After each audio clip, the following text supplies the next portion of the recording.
Mais ce gouvernement a réussi à trouver un verbe obscur.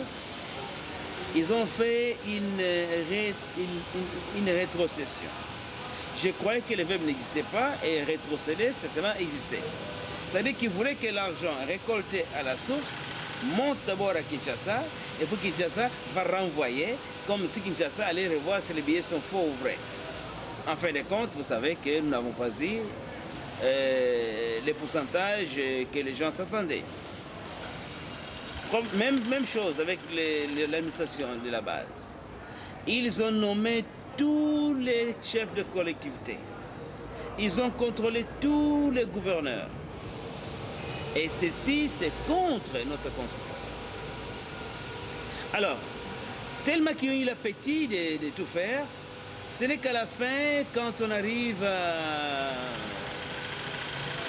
à trouver qu'ils ont tout violé, qu'ils partent changer la loi après avoir violé la Constitution. Donc déjà, l'acte de violation est consommé et la haute trahison est déjà consommée. Alors on nous amène des théories banales, voilà, il n'y a pas beaucoup d'argent, comme il n'y a pas d'argent, nous allons avoir l'élection à un tour. Parce qu'ils pensaient que M. Kabila était partant avec un tour, il n'y avait que juste aller la formalité. Bon, ils ont tout fait pour changer la loi, qu'on ait les élections à un tour. Mais même là-bas, la Constitution est violée. Ils n'ont pas voté dans les délais et n'ont pas respecté non plus les lois, les règles du règlement de l'intérieur du Parlement. Donc, même cette loi-là qu'ils ont votée était illégale. C'est hors délai. Ils avaient droit à 30 jours, je pense qu'ils ont voté dans 31 jours. Les droits congolais est un droit écrit et on respecte les écrits. Voilà maintenant quand ils ont la coutume de violer, vous savez qu'on a demandé qu'on ait l'éducation gratuite pour l'enseignement primaire, mais ils ont décidé de faire une discrimination. Les enfants de Kinshasa, là où les gens peuvent beaucoup voir, on n'en a pas. On va à l'intérieur, des places où on peut voir, et je vous dis qu'il n'y a pas une seule province où cette éducation est gratuite, parce que les directeurs des écoles ont trouvé les moyens de facturer comme les enfants d'une manière ou d'une autre. Et d'ailleurs, qui va donner l'éducation gratuite pour qu'il y ait plus d'élèves à l'école sans d'abord penser aux enseignants? Combien d'enseignants ont-ils recruté? Y a-t-il une école ici qui forme des enseignants d'école primaire et secondaire? La réponse est non. Il n'y a que les secondaires ou les payens et les autres supérieurs.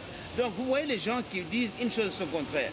L'enseignement primaire est gratuit, d'accord, mais on ne forme aucun enseignant et les pays qui sont là ne sont pas payés et on fait la discrimination en violation de la Constitution. Voilà pourquoi, et vous savez aussi, la liberté d'expression est garantie.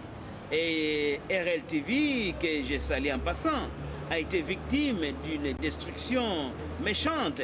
Est-ce que l'État, qui a le devoir de protéger les citoyens et leurs biens, a déjà identifié celui qui a détruit RLTV? Et c'est normal tout ça. Vous voyez que quand on a la coutume de violer et de violer et de violer, alors on pense maintenant qu'on peut tout faire. Voilà pourquoi je suis parti à la Cour suprême de justice, tenant office de la Cour constitutionnelle qui devait être déjà installée. Qu'est-ce qui est arrivé?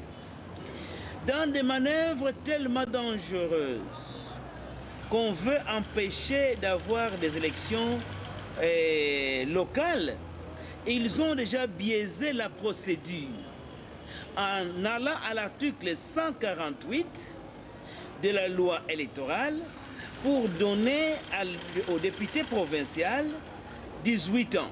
Sachant que quand ils auront déjà placé leur président de la République, placé un parlement qui leur est favorable, ils vont maintenant découvrir cette loi-là obscure et ils vont demander que le Parlement l'arrange.